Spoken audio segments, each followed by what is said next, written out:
Every so often in life you come across those books that kind of completely change who you are as a person. As readers, we tend to read a lot of books over our lives, and some of them are so amazing and some of them not so much. But every once in a while, there will be those select few that just stand out in a way that is different from the rest. I guess in a way you could consider these books 6-star reads rather than 5 stars because they are just that good. Well, today I'm here to tell you guys about my personal 6-star reads, or the books that fundamentally changed who I am as a person. And I'm not one to gatekeep, so I'm really excited to be here today talking about these books and hopefully helping you guys find at least one book that could maybe make you feel the same way that they made me feel. So without further ado, let's just get into what these books are. For this video, I don't necessarily have the books in any particular order, but I did want to start with my absolute favorite of all time. If you've been here before, you may know what this is about to be. My Literal Child. Yes, Tomorrow and Tomorrow and Tomorrow by Gabrielle Zevin is my favorite book to literally ever exist. I will shout from the rooftops for the rest of my life about how much I freaking love this book. I originally picked this one up a couple months after it had come out. I'd been hearing good things about it. I didn't really know if it was something that was up my alley because I heard it was about video games, which is not exactly my thing.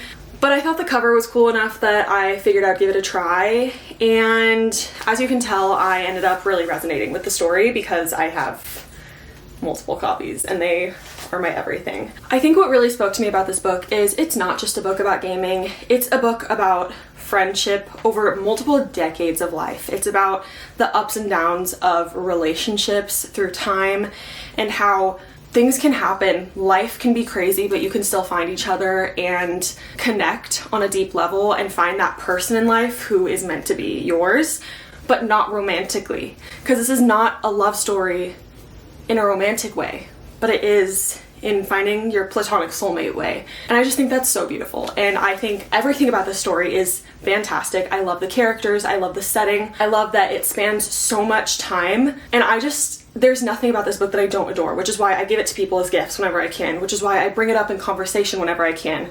At my job, I recommend it to people whenever I can. Like, it is just so fantastic to me, and that is why it's my #1 favorite book of all time. Next up, we have one that I have spoken about before. It's very, very special to me. We have Heartstopper by Alice Oseman. If you've seen my shelves, I have like a whole Heartstopper shrine up here because Nick and Charlie are so special to me. This is your most precious, wholesome little love story. Boy meets boy, boy falls for boy, boys fall in love. And it is just so beautiful, so special to me. It's been with me for a long time, all the way back when it was on Webtoon, to it becoming a published graphic novel, turning into a TV show, and now we're waiting on a Heartstopper movie. Like, it has been there with me for years, and I love it for what it has done for my life, what it has brought to me, and what it has brought to so many others. This book is really special and important to me because I feel that it is very important in addressing topics that people don't like to talk about or people like to shy away from. It has made so many people feel seen. It has made so many people feel validated and able to appreciate and accept who they are.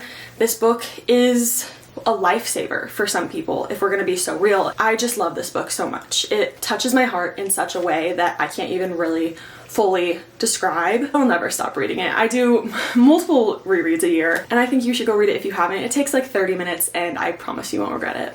Next up, we have The Invisible Life of Addie LaRue by V.E. Schwab. This is one that I also have multiple copies of, including the French version, which is so stunning. I love it to death. But this book is a crazy one for me because it is cemented on my favorites list, and it's a fantasy.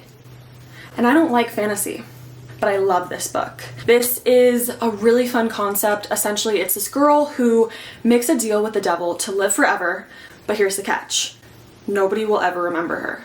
She lives years and years and years, centuries of life, and she is cursed with the fact that nobody can ever remember her. They will see her, leave for 5 minutes, come back, and they'll have no recollection of who she is. So obviously, this would make life pretty hard. You can't fall in love. You can't have a family. You can't even have friends. Like, you can't have anyone there for you because nobody will ever know who you are until one day somebody knows who she is. And it is groundbreaking, life-changing. It changes everything. And it is just such a beautiful story. It's such a fun, crazy fantasy, and it is a really beautiful love story, and I adore it. It does feel like the end was set up for a sequel. I sincerely hope that never happens because I feel like it's perfect as is. But this book I think about all the time. I recommend to people all the time. It is just amazing. Next up, we have one that actually just made the list, and it might be shocking that this is on the list, but hear me out, okay? We have Carrie Soto is Back by Taylor Jenkins Reid. If you know me, you would expect that I would be saying The Seven Husbands of Evelyn Hugo by Taylor Jenkins Reid, and yes, that one is also on this list, but I didn't include it in this video because I only wanted to have one by each author, and I just finished this book this week, and I felt I wanted to talk about this one because A, I haven't really talked about it ever before, obviously, and B, this one is special to me in a different way. I felt that I could really relate to this one and resonate with this one in a way that I couldn't with Evelyn Hugo, because this is a story about Carrie Soto. She is in her late 30s and she is a star tennis player. She has spent her entire life dedicated to being a tennis player. And she has retired for, I think, 5-7 years, something like that, and decides she's gonna come back and become a champion again. Amazing. Incredible. Who knew I could be so invested in tennis? But the thing about this that really got me is the father-daughter relationship in this book.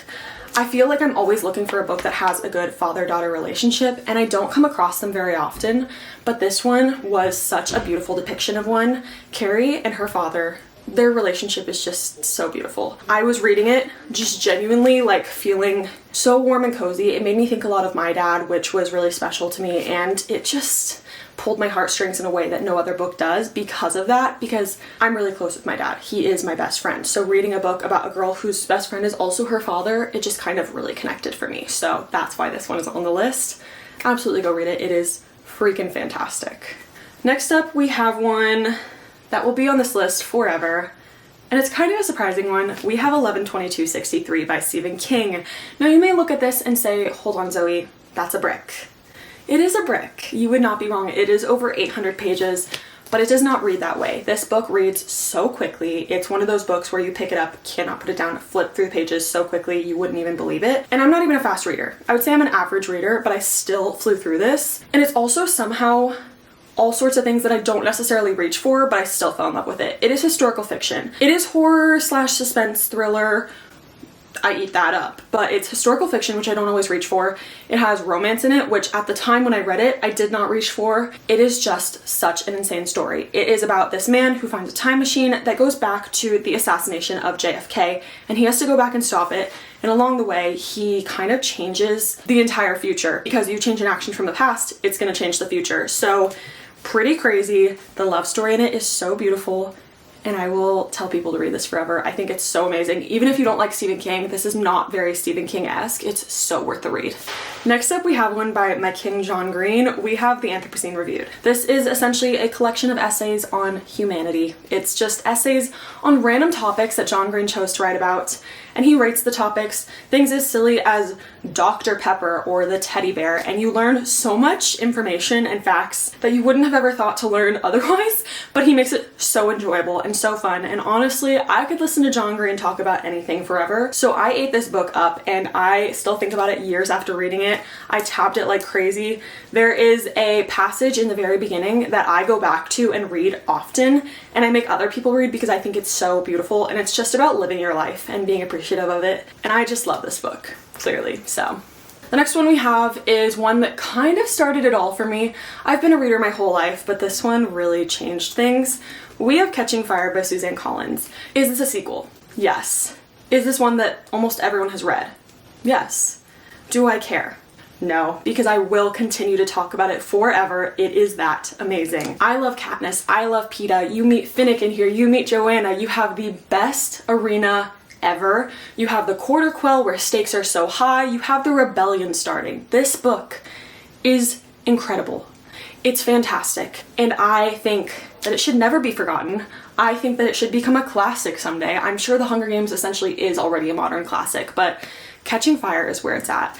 And I do have multiple copies because of it. I have more on my shelf. I just adore it so much. And if you haven't read it, you should. I know somebody who hasn't read The Hunger Games. I recently talked to you. You know who you are. And if you're seeing this, I'm telling you, go pick it up and read it and talk to me all about it. It's time. Stop waiting around. Go read it.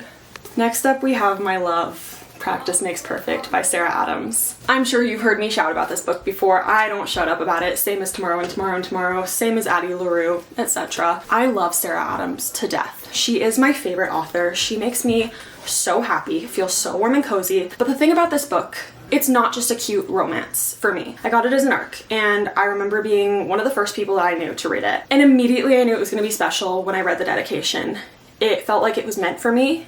And then within the first chapter, like, my life changed, honestly. Annie, the main character of this book, I relate to in such a way that I have never related to any other character before. Annie is quite literally me as a fictional character. You don't often come across characters in books or movies or TV shows or whatever medium that you feel are just like you, but when you do, it is a really special feeling, and it is a really kind of life-changing feeling, not to be repetitive, but there's just something about finding a character who feels like your soul character that is really, really special. And that's what I found in this book, which is why it's so special to me, which is why I made sure to tell Sarah Adams that when I met her.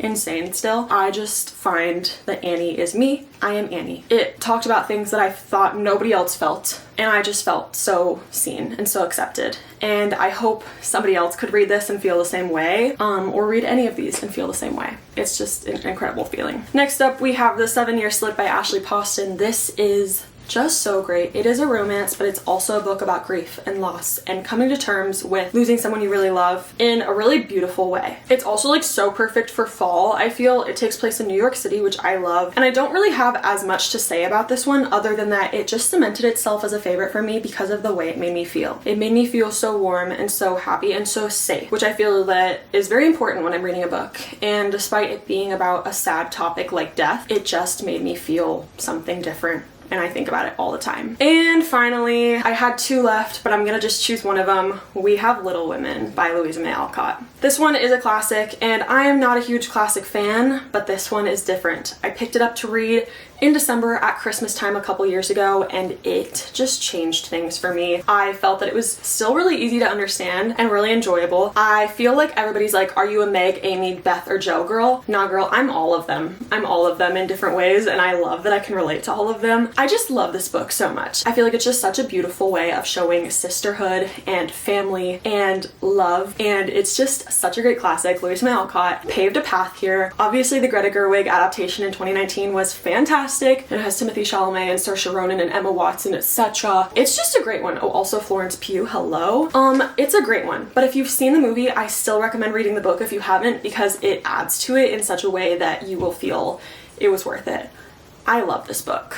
Okay, I've literally been going on forever now, so I'm gonna stop, but hopefully you guys found a book in here that you can maybe pick up and love as much as I did, or maybe you love some of these as much as I do too. Let me know what you think, or just let me know what some of your favorite books are. I think it's so cool because reading is obviously so individual. Everybody has such different opinions, so it's so cool how different books can affect people in different ways. So those were my favorites. As of right now, they made me who I am as a person, and I think about them so often. And I hope you guys enjoyed watching this. If you want to be friends, feel free to like, comment, subscribe. All my socials are linked down below. Feel free to be friends with me. I love finding people in this community. And with that, thank you so much for watching. I will see you in the next one. Bye.